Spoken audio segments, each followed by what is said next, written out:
patrons ou entre les différentes plateformes. Je suis totalement pour ça. Je suis totalement d'accord qu'un patron, il a une entreprise à faire fonctionner et en face, il a certains impératifs. Le problème, c'est quand le patron refuse de discuter d'une part, qu'il prend des décisions qui nous impactent d'autre part et qu'on doit seulement faire avec. Et quand on dit c'est pas ok, ça nous va pas du tout, on nous dit bah, écoutez, prenez la porte, faites autre chose. On demande tout le temps, nous, de nous adapter, nous, de faire avec, mais en face, on n'a pas un dialogue totalement transparent avec les enjeux dont doit faire face une entreprise, et je pense que c'est ce qui est super important, c'est une chose qui doit être mise en place. Ah bah... Il n'y a pas plus convaincu que moi que, et les ordonnances doivent permettre de le faire plus, c'est par le dialogue social qu'on transformera utilement le pays. Et pour que le dialogue social ait une chance de fonctionner, là aussi, je suis parfaitement d'accord avec ce qui est dit, il faut être capable de partager la stratégie et les enjeux de l'entreprise avec le personnel ou leurs représentants. Moi, c'est ce que je fais depuis 15 ans, un peu plus maintenant, que je dirige Olot. Je partage les enjeux, je partage les difficultés. J'explique quand ça va bien, j'essaye de partager ces éléments, et c'est sur la base de cette réalité, alors on n'est pas d'accord sur tout, hein, chez Olot comme dans d'autres entreprises, mais c'est sur la base de cette réalité partagée qu'on essaye de construire un dialogue social de qualité. Après, je ne peux pas laisser dire Philippe Martinez que où je manque de courage, où je suis schizophrène. Quand on regarde les chiffres, on ne peut pas jeter un montant de dividende en pâture sans regarder à quoi il se rapporte. On ne peut pas regarder les chiffres sur autre chose que longue période. Le marché du travail français, ces 30 dernières années, il n'a pas bougé.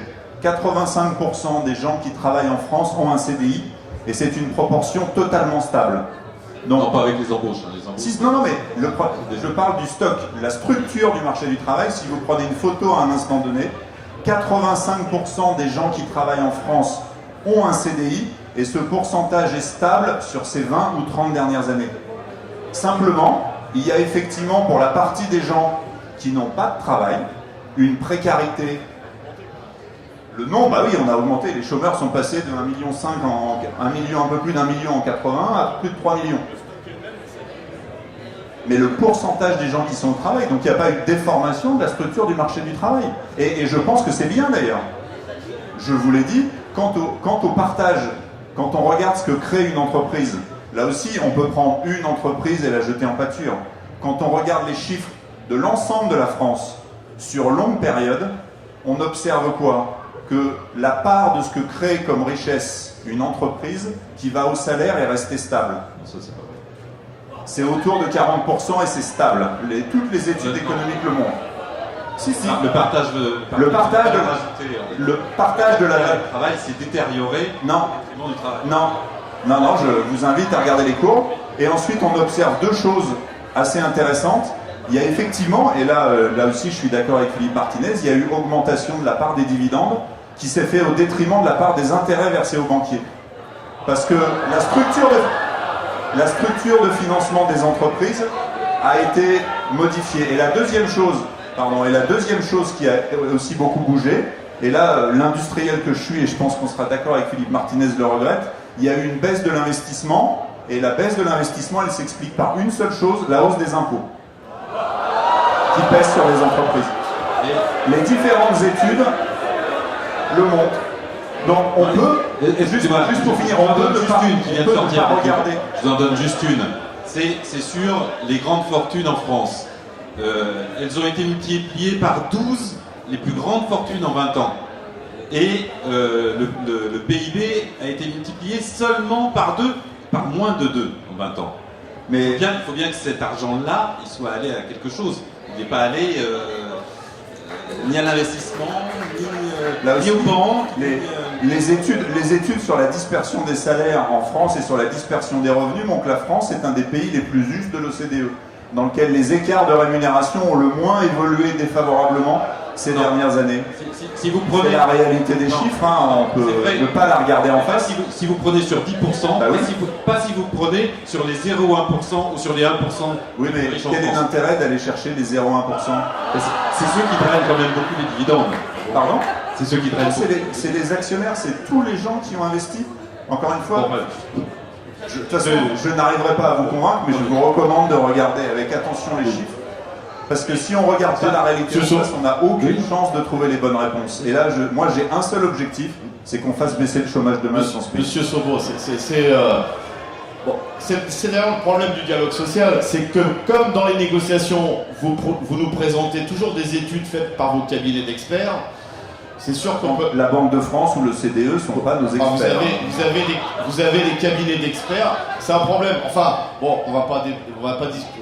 On n'a pas les mêmes informations, alors. Mais pourtant, je ne veux pas faire de pub aux Échos, excuse-moi Patrick, mais comme je sais que vous êtes un lecteur assidu, lisez-le aussi, et ils nous donnent souvent raison sur ce genre de choses, et c'est eux d'ailleurs qui ont fait un très bon article avec l'Humanité d'ailleurs, sur les dividendes versés aux actionnaires. Et bon, quand il y a deux journaux aussi opposés qui disent la même chose, on peut croire que c'est vrai, n'est-ce pas Patrick? Oui, c'est vrai. Alors Philippe Martinez, je me fais l'avocat du diable. Est-ce que vous n'évacuez pas un peu facilement l'argument qui est donné à l'appui de cette réforme du Code du travail? C'est que le Code du travail est très très lourd, il est un peu vieux dans un certain nombre de ses aspects, un peu poussiéreux, et il faudrait ne pas le conserver en l'état, le faire bouger. Ah oui, on est tout à fait d'accord avec ça. Non seul, il est trop lourd. Pourquoi il est trop lourd, le Code du travail? C'est souvent à cause de décisions de justice générées par les directions d'entreprise qui ont fait des dérogations à des choses qui étaient très claires. Et donc il a épaissi. Donc nous, ce qu'on a proposé, parce que la CGT, vous le savez tous, est un syndicat de proposition, on a proposé au président de la République d'alléger le Code du travail. Et d'ailleurs, un groupe de chercheurs a fait aussi le boulot, et leur Code du travail, il est 3 fois moins épais que l'actuel. Vous voyez qu'on peut donc faire des économies, on travaille pour l'environnement, comme ça fait moins d'arbres à abattre pour faire du papier. Et par contre, il y a une chose qui est essentielle pour nous, c'est que le droit des salariés en sorte renforcé. Et donc ce sont des propositions que la CGT a fait au gouvernement. On lui a remis et ce Code du travail et 17 pages de propositions pour sécuriser le travail. C'est notre sécurité sociale professionnelle, c'est-à-dire que quels que soient les aléas de la vie professionnelle, les salariés gardent leurs droits tout au long de leur vie. Et je pense que pour des travailleurs comme vous, ça peut être intéressant. C'est-à-dire qu'on ne remette pas en cause le salaire, le droit à la formation, le droit au congé, etc. Parce que, oui, la vie, elle peut être compliquée. Il peut y avoir des entreprises, il faut vérifier quand même, qui sont obligées de fermer, en tout cas de réduire peut-être un peu la voilure, mais c'est pas aux salariés d'en subir les conséquences. C'est pas aux salariés. Donc on a fait des propositions. Le problème, et ça me permet d'ailleurs d'aborder cette question-là, il y a eu beaucoup de communication sur le dialogue social à l'échelle du gouvernement. Il faut redire, mais vous le savez, qu'évidemment il n'y a pas eu de dialogue. Nous on a dit concertation. On a décidé d'assister aux 7 réunions, j'allais dire 7 réunions que tout le monde connaît. Il paraît qu'il y en a eu d'autres. Vous en avez eu, vous Ah bon. Il paraît qu'il y en a eu d'autres. Nous, on en a fait 7. Voilà. Alors qu'on nous a dit, vous venez on est venus, et à chaque fois, nos propositions n'ont pas été écoutées parce qu'ils sont polis, mais entendues. C'est pour ça que nous avons décidé, dès le début du mois de juillet, de proposer une journée d'action qui a été une grande réussite. Là, il ne faut pas lire les Échos, il faut lire l'Humanité, qui a été une très grande réussite la semaine dernière, parce que nous sentions bien, dès le début, que vers quel chemin on voulait nous emmener. Pourquoi nous avons décidé d'y rester? Parce que je sais que certains nous disent, mais alors, pourquoi vous êtes restés dans ces trucs-là? Parce que qui aurait informé les salariés si la CGT avait quitté le terrain et le débat avec en tout cas les discussions avec le gouvernement? Personne. Ils avaient même eu le toupet de nous demander à la première réunion, mais c'est ce qu'ils rêvent dans le futur dialogue social. Ils nous avaient même demandé, bon ça reste entre nous ce qu'on dit, hein. On leur a dit d'accord, mais enfin nous on fera des comptes rendus à chaque fois, il y aura des tracts. Et d'ailleurs, c'est aussi la philosophie de ces ordonnances, dans la conception du dialogue social, et je finirai là-dessus pour l'instant, c'est d'avoir des syndicalistes professionnels. Et la fusion des institutions représentatives, au-delà de remettre en cause un certain nombre de prérogatives, des comités d'entreprise, des CHSCT, parce que ça remet en cause les prérogatives, qu'est-ce que ça? Quelle est la finalité derrière? C'est d'avoir des syndicalistes à 100%, mais pas pour aller recueillir les revendications des salariés, pas pour aller voir si les conditions de travail sont bonnes ou mauvaises, c'est pour passer son temps dans des réunions avec d'autres, vous, le gouvernement, c'est-à-dire le club des experts, un petit club d'experts. D'ailleurs, on nous propose des formations communes, comme ça on pourra dire la même chose. Non, mais c'est ça. Et ben nous, ce syndicalisme-là, on n'en veut pas. Nous ne sommes pas des professionnels. Et je dis ça, merci pour vos applaudissements, mais je dis ça sérieusement. C'est dangereux d'avoir un genre d'élite coupée des réalités du monde du travail. Parce que après, vous voyez ce que ça donne. C'est un petit nombre de personnes qui nous expliquent dans quel monde on vit. Et démonstration est faite qu'on ne vit pas dans le même monde. Donc ça aussi, c'est une des causes de notre rejet de ces ordonnances. Le dialogue social, oui, à condition qu'il soit loyal, à condition que les réunions ne se tiennent pas toujours au MEDEF, à l'UMM ou dans les bureaux des directions d'entreprise, à condition que les organisations syndicales puissent avoir leur propre expertise. Or, vous savez que dans les ordonnances, on va demander maintenant au comité d'entreprise de payer une partie des expertises. Donc, oui, il faut un dialogue social loyal. Et puis après, quand on n'est pas entendu, mais ça vous le savez bien, et on ne nous changera pas. On fait des manifs, d'ailleurs, il y en a une le 21, je ferme la parenthèse, on en reparlera tout à l'heure. Je vais peut-être vous surprendre, mais je suis d'accord avec beaucoup de choses que Philippe Martinez vient de dire. Je pense dans une entreprise, un syndicaliste, un représentant du personnel, il ne doit pas être dans une espèce de bulle ou d'élite. Il doit être au contact de ses camarades dans l'atelier parce que c'est là qu'il va chercher sa légitimité. Et je vais vous dire, pour le représentant patronal que je suis, c'est la même chose. Je fais beaucoup de choses pour le MEDEF et l'UMM, mais je passe toujours beaucoup de temps dans mon entreprise parce que je considère que ma légitimité pour prendre la parole, elle n'existe que si je sais ce qui se passe dans mon entreprise, que je vois le terrain de près et que je sais comment ça fonctionne. Et un dialogue social, il n'a de chance de fonctionner dans la durée que si des deux côtés de la table, ça veut dire aussi les représentants des salariés, ils sont ancrés dans leur réalité, ils sont ancrés dans leur atelier, dans leur bureau d'études, quel que soit l'endroit d'où ils viennent, ils connaissent le quotidien de leurs camarades et ils sont tout à fait capables de reporter les difficultés et les incompréhensions. Parce que la construction d'une entreprise de demain qui fonctionne, c'est une entreprise qui sait être à l'écoute de ses salariés. Et dès qu'elle est un peu importante, peut-être que quand on est 5, 10, 15, 20, c'est assez facile de faire le tour de tout le monde. Et peut-être que ça explique aussi que dans les petites entreprises, la présence syndicale soit faible, parce que le besoin d'intermédiation de ces échanges n'est pas vécu de la même façon. Mais dès qu'on est 50, 100, 200, 300, on ne peut plus aller voir et être en proximité de la même façon que tout le monde. Donc il faut un interlocuteur, et on a besoin d'un interlocuteur légitime, crédible, au courant de la réalité, mais on a aussi besoin d'un interlocuteur qui est conscient des enjeux de l'entreprise, avec qui on a pu partager des éléments de stratégie, des éléments de marché, qu'est-ce qui va bien, qu'est-ce qui va mal, pour que les décisions soient comprises. Et encore une fois, à un moment donné, moi, ce qui me désespère le plus, c'est l'industriel qui prend la parole, c'est que je ne sais pas qu'on ferme une usine. Parce que je sais, comme chacun d'entre vous, que quand on ferme une usine, la probabilité qu'on la réouvre est très faible. Et donc, il faut à un moment donné, quand il y a un risque, se mettre autour de la table et trouver les solutions pour assurer la pérennité de l'entreprise.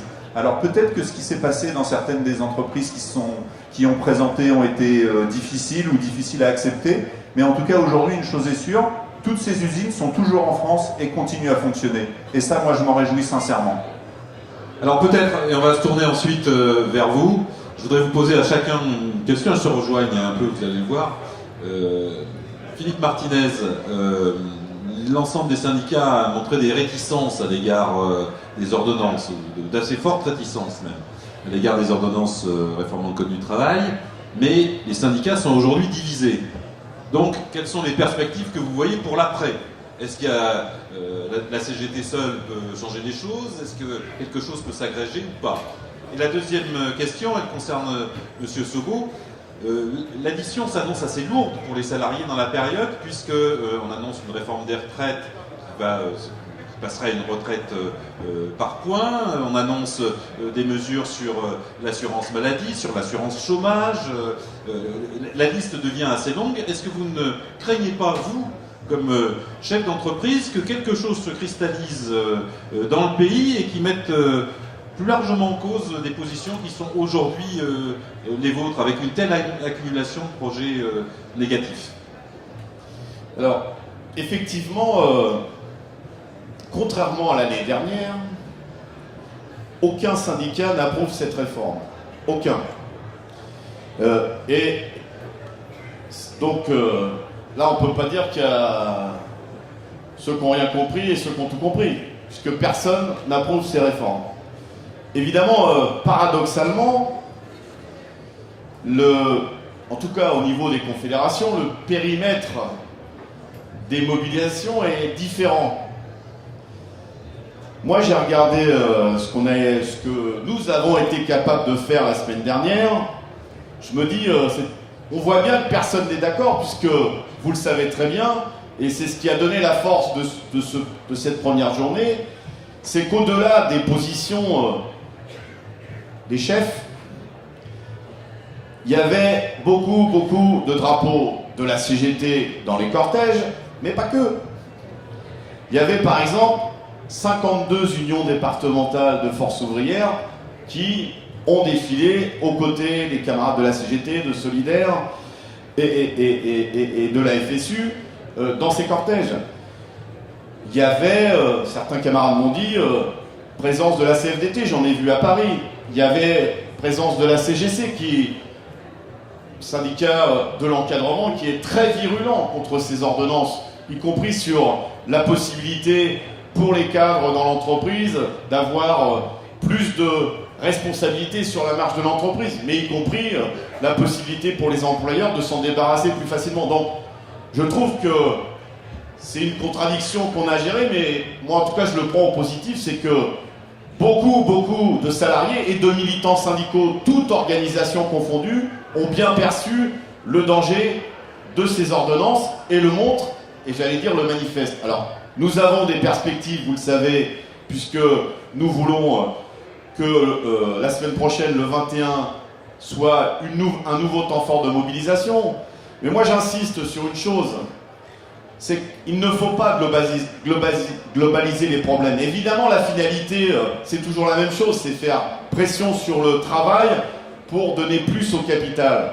Mais dans les entreprises, dans les services, dans la fonction publique, chez les travailleurs qui sont plus ou moins indépendants, si j'ai bien compris, il y a des vraies revendications, il y a des revendications salariales chez vous.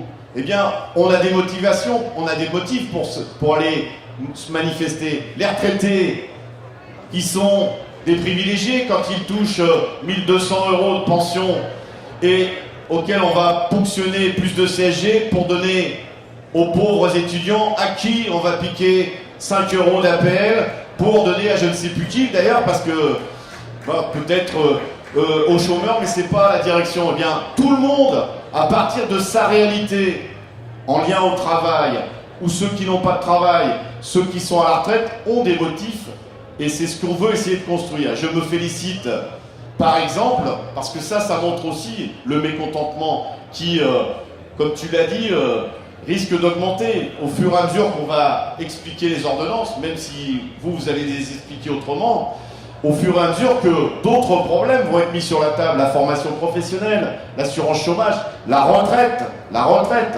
Eh bien, on pense que cette rivière, parce que c'est plus un ruisseau là, cette rivière peut conduire à des fortes mobilisations et on a toutes les chances. Et je me félicite, pour en finir, que l'ensemble des syndicats de fonctionnaires Ça fait 10 ans que c'est pas arrivé. L'ensemble des syndicats de fonctionnaires, toute organisation confondue, appellent à une journée d'action nationale dans ce pays, le 10 octobre. Et alors, vous voyez qu'on est européen, le même jour, les fonctionnaires belges seront dans la rue aussi, pour les mêmes raisons. Vous voyez, on a de l'espoir. Alexandre, c'est vous.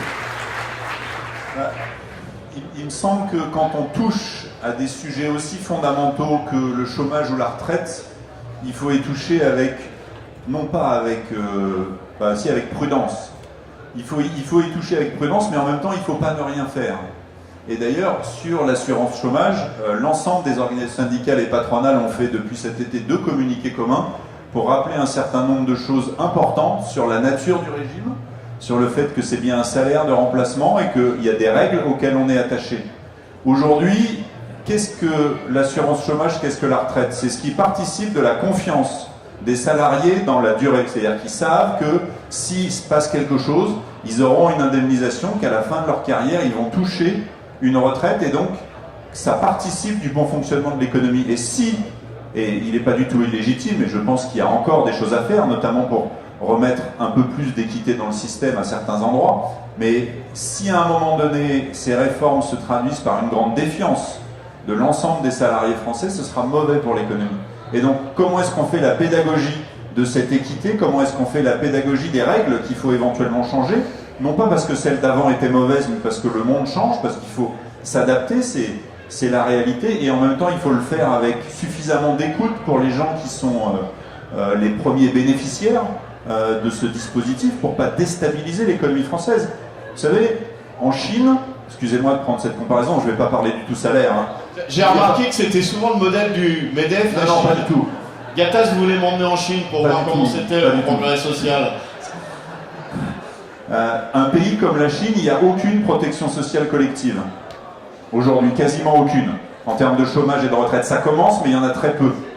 Eh ben, le fonctionnement de l'économie se traduit par une énorme épargne de précaution, bien supérieure au nécessaire si on est capable de le mutualiser. Et donc le fonctionnement d'une économie comme ça, qui passe de zéro protection sociale à plus de protection sociale, elle va mieux fonctionner en termes de comportement des consommateurs et de protection. Après, il faut trouver le bon niveau de protection, il faut trouver le bon équilibre par rapport à l'économie de marché, au monde qui change, pour que les entreprises restent capables de se développer, pour qu'on soit capable de créer les emplois dont nos enfants ont besoin. Et autant je suis le premier à dire qu'il faut faire attention quant aux sous à ces sujets pour trouver les bons équilibres, et en même temps accepter le statu quo, c'est accepter 3,5 millions de chômeurs, et moi je m'y résoudrai jamais. Philippe Martinez. Oui, très rapidement, parce que je crois qu'on s'est dit beaucoup de choses. Vous voyez l'intérêt d'inviter un représentant du MEDEF, c'est qu'on peut affûter nos arguments. Et vous avez bien perçu que ce que propose le MEDEF, ce que propose le gouvernement, pardon, mais qui a un large soutien du MEDEF, c'est de continuer, et ça a été très bien dit tout à l'heure, les mêmes les mêmes choses pour avoir les mêmes conséquences. C'est la suite de diverses réformes qui ont conduit à, comment vous dites, libérer l'entreprise, ou plutôt les patrons, et puis mettre de plus en plus de pression sur les travailleurs. Et donc, il y a besoin, je le disais, que chacune et chacun, évidemment d'entre nous ici dans la salle, mais on est plus ambitieux, hein, partout, dans les entreprises et dans les services, partent des préoccupations des salariés et fassent l'articulation avec tel ou tel bout d'une ordonnance concernant tel ou tel sujet pour bien montrer les impacts directs qu'il y aura dans la vie future. Évidemment, là aussi, il y a besoin qu'on discute, mais le gouvernement et le MEDEF considèrent, et c'est pas nouveau, que vaut mieux avoir un petit boulot que pas de boulot du tout. Et ça, c'est pour les chiffres du chômage. Mais nous, on considère qu'il faut pouvoir vivre de son travail, donc il faut augmenter les salaires, il faut réduire le temps de travail à 32 heures, parce que on est pour les évolutions technologiques, évidemment, mais à condition que ça ne serve pas uniquement le capital, mais qu'il y ait aussi un retour pour les travailleurs. Donc on a des tas de propositions, qui sont vraiment, vraiment différentes de la continuité que vous proposez, mais sinon on serait dans le même syndicat. Enfin, il me semble qu'on a besoin vraiment de s'ouvrir plus largement dans les entreprises, dans les services. Il y a des tas de travailleurs, de salariés, souvent les plus jeunes, que l'on croise et à qui on ne s'adresse pas beaucoup, malheureusement. C'est eux les précaires, c'est eux les temps partiels, c'est eux les travailleurs qu'on voit dans la rue et qui souvent, alors tu dis qu'on te parle, mais on ne parle pas assez, je pense, pour connaître la réalité de leur situation. Parce que nous, notre syndicalisme, il s'appuie sur la vraie vie et donc il faut qu'on soit le syndicat de l'ensemble de la diversité du monde du travail, ingénieurs et cadres compris, évidemment, mais tout le monde sait qu'il y a l'UGIC, à la CGT, de cette diversité du monde du travail. Et je crois que nous avons vraiment beaucoup d'efforts. Et puis, en mot de conclusion, Monsieur Sobo, j'espère qu'on ne vous invitera pas dans 3 ans pour faire le bilan, parce que notre objectif, c'est que ces ordonnances, elles ne passent pas, et c'est pour ça qu'il faut être nombreux dans la rue le 21. Merci Philippe Martinez, merci Alexandre Sobo.